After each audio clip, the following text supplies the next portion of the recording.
Halo sobat spoiler, gimana kabarnya? Saya doakan sehat semuanya. Untuk melepas lelah, mari kita simak saja alur cerita film. Pada kali ini saya akan membahas film dengan judul Shadow. Film berkisah tentang seorang pemuda miskin yang dijadikan tameng atau bayangan bagi seorang panglima besar dalam menghadapi raja dan sekutunya. Film ini berasal dari Cina, dan dikarenakan konten ini bersifat spoiler, alangkah lebih baiknya jika kalian menonton filmnya secara langsung. Baiklah kawan, langsung saja mari kita simak alur ceritanya. Permulaan film diperlihatkan seorang menteri melangkah cepat membawa laporan bahwa panglima mereka mengunjungi kota Jiang, dan diceritakan konon pada zaman dahulu kala wilayah Cina terbagi ke dalam berbagai kerajaan. Kerajaan Pai dan Kerajaan Yang merupakan dua kerajaan yang sempat merebutkan kota Jinzhou. Pada awal cerita dikisahkan bahwa Kerajaan Yang berhasil menguasai kota Jinzhou. Sementara itu raja dari Kerajaan Pai berusaha sekuat tenaga agar perdamaian antara Kerajaan Yang dengan Kerajaan Pai dapat tetap terjaga demi melindungi wilayahnya. Namun sayangnya tidak semua pihak setuju dengan kebijakan rajanya. Hal ini membuat salah satu panglima besar Kerajaan Pai menentang titah rajanya dengan menentang raja Kerajaan Yang untuk melakukan duel satu lawan satu. Hal ini ternyata merusak rencana perdamaian sang raja, sehingga membuat sang raja sangat marah. Kemudian ia dengan kekuasaannya meminta panglima dengan istrinya memainkan sebuah musik. Pada scene ini memperlihatkan alibi penolakan permainan musik dari keduanya, sehingga pada akhirnya hanya madam sajalah yang memainkan musiknya. Dan menutup pertemuan siang ini dengan pemberontakan panglima kepada rajanya sebelum keduanya berlalu pergi. Penolakan ini dikarenakan menghindari ketidakmampuan panglima dalam permainan musiknya. Masih dengan kekecewaan atas keputusan panglima tanpa persetujuannya, sang raja akhirnya meminta kepada menterinya untuk menyampaikan lamaran pernikahan adik kandungnya, yaitu sang putri dengan putra dari Raja Yang, dan harapan ia akan memperbaiki segala rencana awal miliknya. Di lain tempat, madam masuk di sebuah ruang rahasia. Di sana Lasir memperlihatkan pemuda tadi adalah King yang dianggap sebagai panglima besar, sedang bersama seorang panglima Pi yang sesungguhnya, ia adalah Ziyu. King hanya sedang menjalankan tugasnya untuk menjadi bayangan Ziyu sebagai panglima Pi yang kini sedang bersembunyi karena sedang sekarat. Ziyu sedang membuat sebuah luka pada tubuh King yang mirip dengan luka di tubuhnya. Penyamarannya sudah berjalan selama 1 tahun. Selama itu pula lah mulai tumbuh benih cinta antara madam dengan King. Madam merupakan istri dari Ziyu. Panglima Ziyu mulai mencurigai benih cinta yang tumbuh di antara keduanya. Panglima Ziyu juga mengabarkan tentang ibu King yang sedang mencarinya. Ziyu telah memberinya tempat tinggal. King dapat menemuinya setelah tugasnya menjadi bayangan baginya selesai. Ia harus dapat merebut wilayah Jing. Scene juga memperlihatkan bagaimana keduanya selalu diawasi oleh Ziyu dari tempat persembunyiannya. Malam-malam mereka masih berjalan seperti biasanya. Madam dan King tidur di tempat yang berbeda.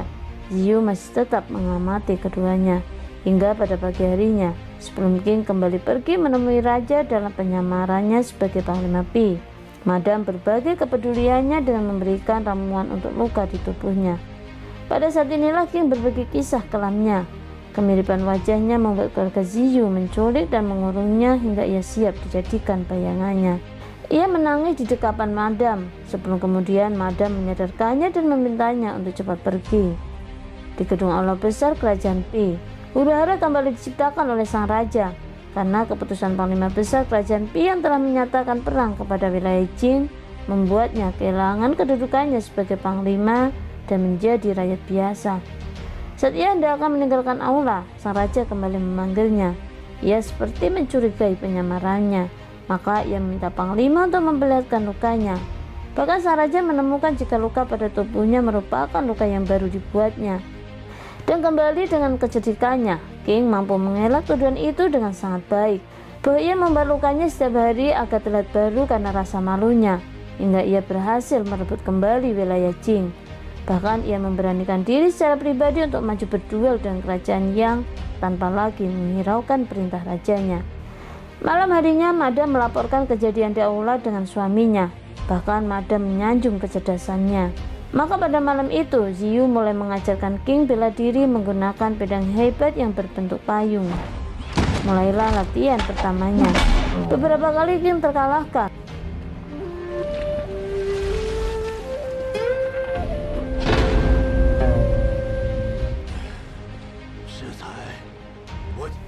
Hal ini membuat King mendapatkan hubungan cambuk berkali-kali dari Ziyu.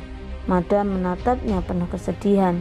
Tibalah hari esoknya, di aula besar kerajaan Pi, sang menteri memberikan laporan bahwa lamaran sang raja yang ditujukan untuk adiknya telah diterima oleh putra mahkota dari kerajaan Yang bernama Ping. Namun hanya sebatas sebagai selirnya. Hal ini merupakan penghinaan besar bagi kerajaan Pi. Para menteri tidak menerimanya, termasuk Panglima Besar Tian yang secara lantang menentangnya. Dengan marah sang raja mencopot gelar panglimanya, hingga terjadi keributan karena sifat emosi sang raja yang tak dapat dikendalikan. Saat sang raja akan melepaskan anak panah kedua kalinya, sang putri datang menghalanginya. Ia bahkan dengan beraninya memutuskan untuk menerima hadiah berupa pisau tajam dari putra mahkota Yang dan menyetujui permintaannya. Dan keesokannya, Xian kembali memperlihatkan latihan bela diri antara Madam, Ziyu, dan King. Kali ini Madam sedang mencontohkan jurus feminim menggunakan senjata pedang hebat berbentuk payung melawan Ziyu.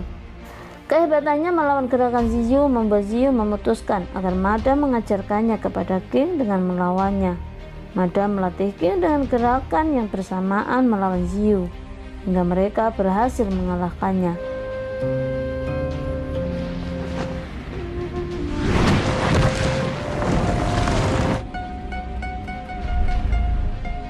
Pada hari inilah perebutan wilayah Jing direncanakan. Bersama Panglima Tian, King merencanakan menyatukan tenaga untuk melakukan perlawanan pada wilayah Jing dengan menggunakan 100 tahanan dengan keahlian bela diri dan membunuhnya dengan dalil pembebasan setelah berhasil merebut wilayah Jing. Mereka akan mengajarkan teknik bela diri feminim untuk mengalahkan ribuan pasukan dari Yang di wilayah Jin. Sebelum kemudian King meminta Panglima Tian untuk menemui seseorang di sebuah ruang rahasia. Dan betapa terkejutnya Panglima Tian saat mendapati komandan yang sebenarnya ada di dalam. Komandan Ziyu memberitahukan segalanya, bahwa yang sedang dilakukan bagian dari pembalasan dendam atas kematian ayahnya di dalam istana. Kemudian ia menceritakan keberadaan bayangannya. Tepat saat usia Ziyu 8 tahun, pamannya khawatir jika Ziyu mengalami nasib yang sama. Maka saat sang paman bertemu dengan pemuda seumuran Ziyu dengan wajah yang mirip, kemudian ia menculiknya dan mengajarkannya berbagai hal. Ia akan dijadikan sebagai tameng bagi keponakannya. Jika suatu saat istana akan membunuhnya, maka tameng atau bayang itulah yang akan dibunuhnya. Namun cerita berkata lain, setelah peperangan tahun lalu Ziyu terluka parah dan fisiknya mulai melemah dan menua. Dan pada waktu inilah ia mulai menggunakan bayangannya.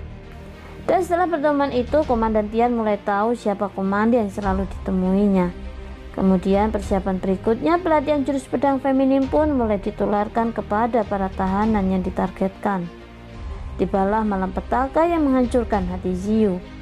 Malam ini Madam menghampiri King yang sedang tidur meringkuk ketakutan. Rasa belas kasihannya mengalir menjadi cinta kasih yang membuat keduanya tidur bersama. Ziyu yang selalu mengawasi keduanya melihatnya dengan mata telanjang. Hari peperangan pun tiba. Jauh di sana 100 orang yang dipersiapkan untuk menyerang wilayah Jing bergerak masuk ke istana melalui aliran air. Sang putri ikut bersama mereka. Demi mengalihkan keadaan, King datang melawan raja dari Yang untuk berduel. Bahkan dengan gagahnya King mengatakan ia melawannya demi perjanjian yang telah dibuatnya sebagai pria sejati. Pertandingan duel pun dimulai.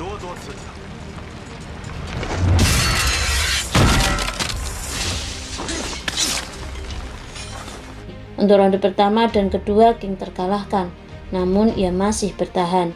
Di luar sana, 100 prajurit yang dibawa Panglima Tian telah berhasil masuk di wilayah Jing melalui aliran air.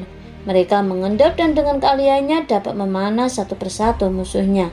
Dengan kecepatan tekniknya, mereka menyusun batang bambu menyerupai ketapel yang siap meluncurkan mereka yang berlindung di antara pedang payungnya.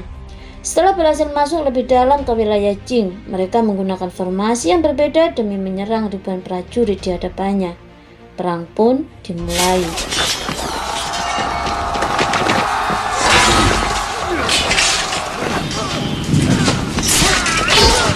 Adu kekuatan dengan Ping putra mahkota yang terjadi saat dari Panglima Tian akan merobohkan bendera Jing. Kemudian disusul dengan perlawanan putri dari kerajaan Pi menyerang Ping, hingga pada akhirnya sang putri terluka karena sabetan pedang yang mengenai perutnya. Pada detik inilah Tuan Putri menanyakan penghinaan Ping yang diberikan untuknya menjadi seorang selir. Sebelum kemudian Tuan Putri membalas membunuhnya dengan menancapkan pedang kecil yang dijadikan hadiah untuk lamarannya. Keduanya pun mengembuskan nafas terakhirnya. Bertepatan saat itu pula, Madam menyadari tentang lubang tersembunyi yang dijadikan Ziyu dalam mengawasi aktivitas keduanya. Maka sadarlah Madam, perselingkuhannya pada malam itu diketahui oleh suaminya. Xin beralih pada kemenangan perebutan wilayah Jing dari tangan kerajaan Yang. Tentunya bendera Yang membangkitkan emosi rajanya, membuat pertarungan di ronde 3 berlangsung sengit.